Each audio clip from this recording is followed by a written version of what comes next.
Opening statement from Coach. Hear from her and Skylar Jones.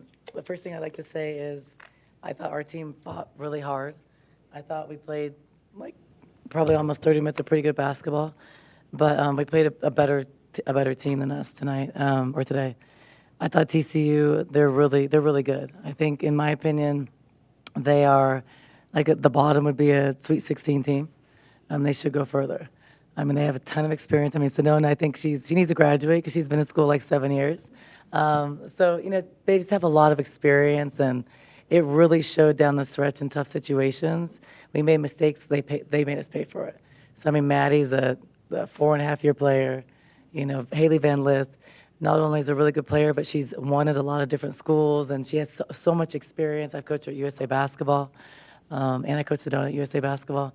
But they have a good team. They have shooters. They have, Sedona's a beast inside. And actually, I commend Mark because he's getting Sedona to play the best basketball I've seen her play ever. So they're just a really good team. So congrats to them. Went in there without two starters. Did you think, that the team would be able to rise to the occasion? Because you've talked about how sometimes people do when important pieces are out. Yeah, I think, just not having Jada, who's she's our only point guard, and then having Paulina have to step in and play the one for 30-some minutes, and we didn't have a backup one today. Very, very hard. I knew that was hard, but wanted people to step up and I wanted to challenge them. And then Maylene is one of our best defensive players. I mean, her and Sky on the perimeter. And not having her really hurt us, just to be able to kind of match up with Maddie and to match up with Haley Van Lith. So that was going to hurt us, but I thought Lauren and Paulina did a really good job. I thought Sky played out of her mind today. Couldn't ask for anything more. I mean, Isis with Bray and a little bit of foul trouble. Isis playing 39 minutes with the way we play. That's a lot to ask of them.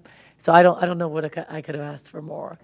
The only thing maybe Brea would have had a night where she could have gave us 10 more points, but it was just we were very shorthanded. It's not an excuse, and on top of that, Paulina was been throwing up for 4 days and had IVs in the afternoon. So not an excuse because I told her, hey, I said, Michael Jordan played his best games when he had the flu, so let's go. And she had IV, and I was like, are you feeling good? I was like, there's special stuff in IV. It's going to make you feel way better. But she was giving everything she can. But I think one of the things in my mind is Isis, Sky, Monte, all of them hands on the knees like in that fourth quarter, the beginning, and we still had 10 minutes. So they did everything they can. I'm proud of them. And TCU is a better team, and they should be better. Way more experience, spent a lot more money. They should be a lot better. What was the mentality you wanted to bring into today's game, knowing that you guys were going to be shorthanded? We just wanted to prove the country wrong with whoever we had. If we had Jada, Maylene, or even if we didn't, because we knew throughout the week we didn't know if we would have them. So we wanted to do it for them. And we wanted to shock the country and prove that we can hang with the top teams in the country. And we're a young team, but that's not an excuse. And I think that we showed that we can hang with an experienced team as well. Let's talk about the tweet you saw. Oh, yeah, I saw something in there was talking about how, the oldest team in the NCAA is playing the youngest team in the NCAA. So we were kind of laughing. I was like, hey, but my whole thing was, what do you have to lose? You go in the game, no one thinks you're going to win. So you go in, you play with zero pressure. You go have fun, and you play as hard as you can. You let things happen the way they're supposed to happen. And I thought they did that. So tonight you had a career high of 30 points. And what were you feeling? What were you seeing tonight? I mean, really, almost everything you put up was going down. Yeah, I mean, she only missed. She was 9 for 11, 4 for 4 from 3, 8 for 9 from the free throw. And no, wow, Sky, no turnovers. Give me some. In 32 minutes? Yeah, so I mean I don't know. I don't know what else she could have done. No, we need some other people's stat lines like that. Have rebounds? Yeah, he had 5. Period. And got fouled 6 times. That's a phenomenal stat. What was the question? I'm sorry. I'm so sorry. With your career night tonight, how were you feeling out there? What were you seeing that really got you there? Throughout the week, my Coach Adia and the coaches were having me post up on the block, trying to teach me my footwork and stuff to post up. So I was nervous. I'm like, oh my God, I gotta do what Bray and Ice do. I gotta try and bang. And I actually enjoyed it. It was really fun. It was easier for me to not get charges because I'm not moving. I'm kind of like on balance. And I think I shoot better percentages when I'm on balance anyway. So I thought that was good. And then I don't know where my 3 shooting came from. I was just shooting the ball, but it was going in. So I was like, Step back threes. There was a play for her to drive a couple times. Step back three. I was like, Sky. I was like, okay. I know when I did, I was like, oh, if this don't go in, I know she gonna say something about the step back. But she was feeling it, so we kept on running plays for her. I thought I'm also proud of this young team because in the past, I told them this in our post game. A month ago, if we would have put in like 3 quick hitters, usually I would put them in like 3-4 days so you have time to prepare. I think that's one of the differences in the way the Big 12 is too, because sometimes you don't have like that week of preparation. It's a little bit faster. There's more time in between like the two, but then usually we're used to having one. You do have like the whole week for the one, but then it was less time in between two on the weekend. But in a month ago, if we would have put in a quick hitter and said run this like yesterday, because I didn't know who was going to play, so we put like 2 or 3 things in yesterday, small, easy things, we would not have been able to do it. And we did a great job of that. There was 3 things I did specifically against their personnel to exploit their weaknesses, which worked today, and they executed it like perfectly. So that was an area of growth. So we're getting better. We just have to get more consistent, get some other people to step up. We need to get Brea confident playing again. We need to get Jada and Maylene healthy, which we will by next game. And then I think it would have been a different game. Last year, I mean, you guys played some games with really 6 players. That's how it felt today. Oh, I We played literally 7 today, literally was getting. It felt like exactly last year, but I have to give us more kudos last year because I was so tired today. And I know I'm battling a cold, but I'm like, how did we do this for the whole end of the year last year? Like, I don't know how we did it because today, I felt those 30 minutes. I felt it. Yeah, and they're a lot of more. Yeah. We played 7 today, which I knew we were going to play 7 today. And the funny thing is, too, so no backup 1 off the bench, and then all forwards. So people don't realize that. So if you looked at the bench, there wasn't 1 guard sub off the bench. And Kat, I mean, she wants to be a guard, you know. Yeah, so but she's not a guard. Like, I want to be, I don't know who I want to be. I want to be someone. I don't even know who right now. Who do I want to be? I want to She be. gave you some good minutes, especially when she first came in. She was really productive, and she didn't have the fouling trouble and that sort of thing Yeah. today. So getting those players those minutes. It's very important. And I thought last game she did it. So last game, very hard situation. If you're a player, like I've been there as a player, you don't play for like 7 games. Then you go in and get a few minutes. It's either going to be good or bad usually because you don't have confidence, which is normal as a player. She did a really good job last game. And what it did is give me confidence as a coach because you have time to prove it every day in practice and you have time in a game situation, which is different. She came and she performed and she earned more minutes. She was the first off the bench today. I think because I knew she was going to attack a little bit more, and I think she's attacking a little bit more than Montea right now. So I think the parts that are hard is in the heat of the moment in the games when we don't have a communicator like Jada and they're tired. Like she doesn't know what sets we're in sometimes. So sometimes those small things hurt. Like we're running a play for her to go post, and she's in the corner, so we're like, hey, hey. And some of it's a language barrier, and that's just a young thing. And you got when you're a foreigner, and I'm married, so once I know this, so you have to process. You hear it, then you process it in your language, so it's delayed sometimes. So you got to translate it to yourself, like what are they talking about? And if they use a little bit of slang, it's over. But it's just the quick things, and I think sometimes that processing, but those are like sometimes hard in the heat of the moment. Because then we're stuck. We're a young team, and when I had the more experience, we would then go to drive and kick. But then we're stuck. Someone's waiting for her to cut in. She's like, "What are we doing?" And then you've lost the moment. So I think those things, those are just the experience and learning, and that takes time. I don't think anybody on the roster was here when Maddie played at Arizona, but do you have any relationship with her still? Did you reach out at all or anything like that earlier in the week? Or? No, that would be an NCAA violation. I don't cheat. So I don't reach out to any former players. Even if they reach out to me, sometimes I don't. I say, this is a violation. I cannot talk to you. So no, I don't. But like, I'm the type of person. Like I've known Maddie for a very long time. I recruited her when she was in 8th grade. So, I think that I always want players to go be their best. If you look at our system, when Maddie was here, we were a Final Four team. We played the national championship and lost by a basket. She wasn't playing as a freshman. That's normal. She wasn't as good as she is now. Now, it's much different, much better player. But I want people to have success. They're kids. And, this is women's basketball. I want our game to be great. I didn't like her necessarily. I said, I don't want to see you again. But I don't have any hard feelings. There's timing. different situations that happen. And she's now a 4.5-year senior, so she should be a lot better. And for us, she'd have played more minutes now too. So I might just wish her the best. She's a good person from a good family, so great job, Maddie. And to try to defend her today. Just defend her. I mean, just not. So the things that we made mistakes on, for instance, she is a shooter, very efficient.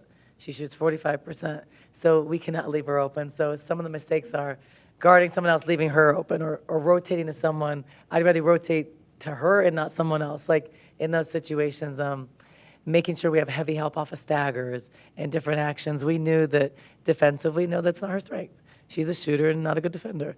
And so we isolated her on the elbow. We isolated her in different plays, her and Haley Van Lith, and I thought we had some success for that. But if we let her go to her strength, which is she's a phenomenal shooter, one of the best in the country with a quick release, or it's not good if she gets open shots. We let her, I mean, she was very comfortable. But I think those are mistakes that she paid for, and she was, 7 for 10, 4 for 7, and had like 4 or 5 open looks. So those things hurt. But I thought we made her work on defense a little bit. How do you prepare Brea to play such an experienced team? Like she's already like kind of has some bad habits in regards to fouling, and so like how do you put her in position for success against a team that is so experienced? Yeah, so the first thing I did was knowing that, because the main thing for me is, as a coach, I need to keep her on the floor.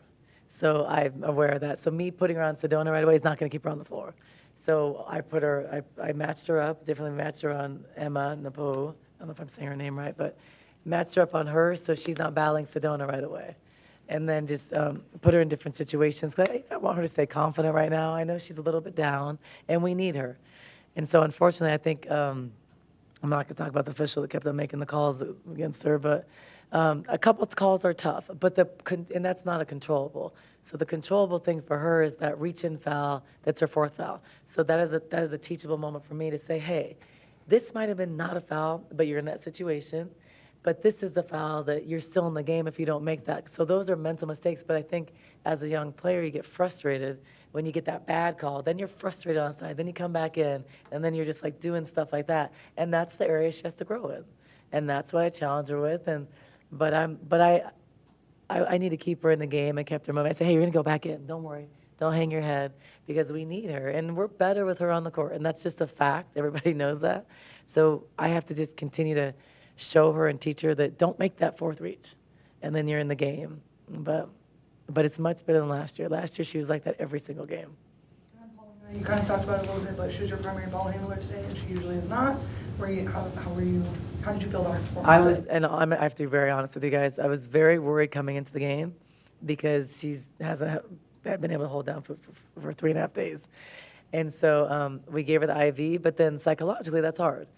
She couldn't hold down rice or Gatorade or anything. So I was nervous, to be honest, because going into this game, I know she needed to play 35, 40 minutes. I knew maybe we could play her, but we didn't have another point guard. So putting Lauren or Montea, I knew that was going to be a struggle. So I was a little worried about it, but I thought she did a phenomenal job. She gave everything she could. She was working her butt off. Don't you think Paulina did a great job? I think she did a good job. Yeah, she did a really good job. I mean, especially for her not liking to play it. You know, yeah, she, really she plays like 10 minutes of it, maybe 5 minutes a game. And for her to go in today and play 35 minutes, like I thought she did a great job. Yeah. I'm very, very proud of her. And she was driving to the basket, making plays. I thought she was good. Kind of rolling off of that, and I'm going to say only, but you only had 15 turnovers, which when you're playing a short bench like this and 13. Don't give us 2 more. Don't give us 2. Under our average. We were at 20 in the beginning of the year, so that's progression. Oh, yeah. But and also the 13, we had like 5 of those in a row. Remember, Isis trying to pass into the post feed. She was trying to pass inside. So without those 4, I think it's different. They scored every time. Oh, it is? Yeah. Oh, it's wrong? Oh, dang, don't tell anybody that.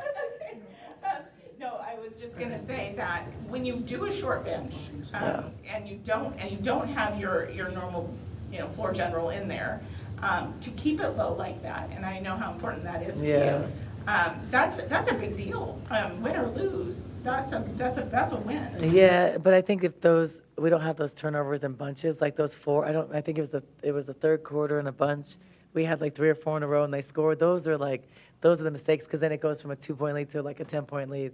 And those are just, I think some of those are fatigue, not knowing what to do. Like, there was one situation where someone didn't cut, you're holding the ball, then you're forcing it. Like, I think those things, those just wear you down. And like, those are when those minutes show, because Isis makes those mistakes. And those, even when Jada's in the game, she plays a lot of minutes for us, those fatigue turnovers happen late in games. And so it's just being able to rest them at certain times, but we couldn't. Like, they had to play a lot of minutes today. I mean, What's the prognosis for Jada and Mylene? well, they're coming back. So I had to choose with Jada, had to choose when she was going to get this procedure. And so we chose now because I want her back on Wednesday and for the remaining of the 4 games. So we knew we had this 5-game stretch. It's tough. But we felt that if we, do a good job in this 5-game stretch, it's good. So to have her out this game to me, was much better than having her out on Wednesday or Saturday. So that was just a call, and I thought it was a good decision. And it's just, we were playing against a team that this was going to be tough. And so to have her on Wednesday and Saturday was the most important thing. So we'll have them both back. And that's what I wanted. But Maylene was an uncontrollable thing. I didn't know how long she'd be out. It depends on the concussion. But now she's progressing back in and working out. So we'll have her Wednesday. Coach, how'd you keep just the group mentally locked in going into this game with so many injuries and so many That's my job. I can't tell you my secret. That's what they paid me. No, I just trying to, I'm someone, I don't walk in any game that we're gonna lose. So I don't care who I have. I don't care. I'm gonna try to get the best out of them. We're gonna play, and I think that's how I've always been. So I don't go to any game afraid because I don't think anybody's that good. So you just have to have a game plan, and then we try to stick to it. So we had to do a lot of different things. I knew this couldn't be we don't have the team now where we could just play our defense and do it. We had to do junk defense. We had to throw different stuff and try different things because they're good and they're a better team. So you got to try to do different things. And that's I think for me as a coach, I've improved a lot the last couple of years because I've had to take teams that are not as good and try to figure out ways to get us to win. So we didn't do enough of it today, but I thought we did some good things and we grew. And they were confident, they were feeling good. But it was just too little, not enough. Any more questions? Thank you all. Okay, thanks, guys. Thank you.